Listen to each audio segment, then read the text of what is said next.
नारे जो है वो ये होने चाहिए कि surrender surrender Pakistan army surrender. Country, big civilisation, उसमें सिर्फ मोदी नहीं है, उसमें मुख्तलिफ कल्चर्स हैं, सिविलाइजेशन होनी चाहिए।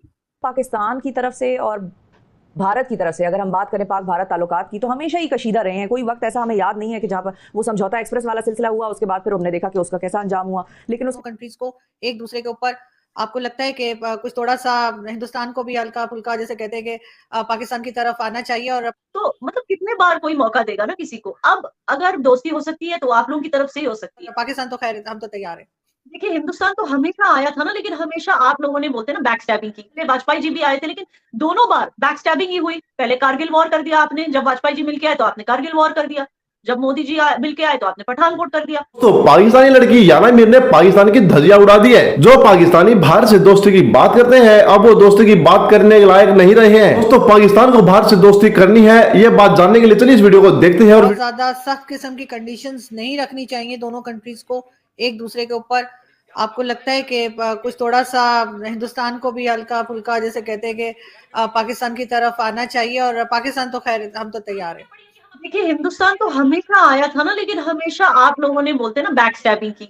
हमेशा क्या वो तो मोदी जी भी आ गए थे नवाज शरीफ से मिलने, उससे पहले वाजपेयी जी भी आए थे, लेकिन दोनों बार बैक स्टैबिंग ही हुई। पहले कारगिल वॉर कर दिया आपने, जब वाजपेयी जी मिलके आए तो आपने कारगिल वॉर कर दिया, जब मोदी जी मिलके आए तो आपने पठानकोट कर दिया। तो मतलब कितने बार कोई मौका देगा ना किसी को। अब अगर दोस्ती हो सकती है तो आप लोगों की तरफ से ही हो सकती है। And it will start of with this कि देखिए जब दो दोस्त होते हैं ना, वो एक दूसरे की बुराई दुनिया के सामने जाकर नहीं करते। पहली चीज वो होती है। तो अगर सचमुच इंडिया को आप लोग दोस्त मानते हो तो पहले इंडिया की ये जो बदनामी में आप लोग टिके हुए हो ना, कि इंडिया की हम कुछ और नहीं मगर इंडिया की बदनामी हम अच्छे से करेंगे, पुरामन जद्दोजहद करेंगे इसमें, इंडिया को ग्लोबल लेवल पे बदनाम करेंगे। तो ये नहीं करना है आपको, पहली बात ये। दूसरा ये कि एक तो बदनाम नहीं करना, दूसरा ये कि धोखा नहीं देना है, ठीक है ना, ये बहुत जरूरी है। और तीसरा ये कि basically see everything starts with that कि डिप्लोमेटिकली आपको इंडिया को बदनाम करना छोड़ देना है। और दूसरा ऑफ कोर्स, जैसे हमने स्टार्ट ऑफ द शो में कहा था कि जिन जिन के नाम हमने बताए हैं, डॉसियर में आप लोगों को दिए हैं, ये वो लोग हैं जिन्होंने हमारी सरजमीन पे गुनाह किए हैं, लोगों को मरवाया है। और जाहिर सी बात है कि इन पे जो कार्रवाई होगी वो हमारी सरजमीन पर होगी। और अगर आप लोग अच्छे दोस्त सचमुच वाकई में एक गुड फ्रेंडशिप का हैंड एक्सटेंड करना चाहते हो तो इन्हें हमारे हवाले करना बहुत जरूरी, क्योंकि ये वैसे भी आप लोगों के लिए कोई एसेट्स तो है नहीं। That's what we discussed. The conclusion of this meeting today, ये किसी भी तरह से आप लोगों के लिए कोई किसी तरह के एसेट्स नहीं है। इनफैक्ट ये लायबिलिटीज है। पाकिस्तान के रेप्यूटेशन पे ये लोग लायबिलिटीज ही हैं। तो इनको हमारे हवाले कर देने में ही that will be the first sign कि पाकिस्तान एक सीरियस दोस्ती चाहता है। और दोस्ती में कंडीशंस नहीं होनी चाहिए। मैंने आपसे दोस्ती की, आपने मुझसे, क्या इसमें कोई कंडीशन है आरज़ू? कल अगर मैं आपके शोज में आना बंद कर दूं फॉर वॉट एवर रीजन, क्या आप मेरे से दोस्ती तोड़ देंगे? नहीं। तो दोस्ती किसी कंडीशन पे, कंडीशंस अप्लाइड पे नहीं टिकी होती है, ठीक है ना। तो बार बार we want to extend hand of friendship with India, but first India must remove give back article 370, must restore article 370 in Kashmir. ये कश्मीर कहां से बीच में आ गया? आई एम सेइंग अगर आप एक देश के साथ जुड़ना चाहते हो तो पहली बात तो कंडीशंस अटैच मत रखो। एज लॉन्ग एज आपकी सॉवरेनिटी पे हमने कुछ नहीं किया, एज लॉन्ग एज आपकी जो मर्यादा है उसको हमने पार नहीं किया, उसका उल्लंघन नहीं किया, आपको क्या पड़ी है कि हम अपने देश में, किस देश में आर्टिकल 370 रखते हैं, किस स्टेट में, और किस स्टेट से हटाते हैं, आपको क्या लेना देना है उसको? So first thing you have to understand, no conditions attached. Second thing, stop defaming India on a global platform, and third thing, hand over all those people who are not assets for you and जिनकी कार्रवाई हमारे देश में होनी चाहिए। पाकिस्तान की तरफ से और भारत की तरफ से अगर हम बात करें पाक भारत ताल्लुकात की, तो हमेशा ही कशीदा रहे हैं। कोई वक्त ऐसा हमें याद नहीं है कि जहाँ पर वो समझौता एक्सप्रेस वाला सिलसिला हुआ, उसके बाद फिर हमने देखा कि उसका कैसा अंजाम हुआ, लेकिन उसके बाद भी कोई मतलब खातिर खा तब्दीली हमारे रिलेशनशिप में आई नहीं। Where do you see it going now?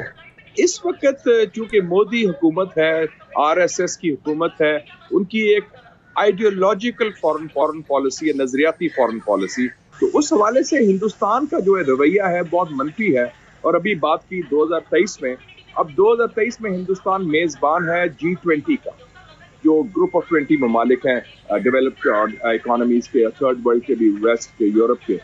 अब वो कोशिश कर रहा है कि G20 के मेजबानी को मिसयूज करे और कुछ इवेंट्स मकबूजा कश्मीर के अंदर कराए जाए, जो एक डिस्प्यूटेड टेरिटरी है, और एक इंटरनेशनल ऑर्गेनाइजेशन को कंट्रोवर्शियल किया जाए। तो मैं समझता हूँ ये भी बड़ी गलत बात है। असल में जो मीडिया लेवल पर, पॉलिटिकल लेवल पर, पार्लियामेंट्री लेवल पर हमें बात करनी चाहिए जिस हद तक मुमकिन।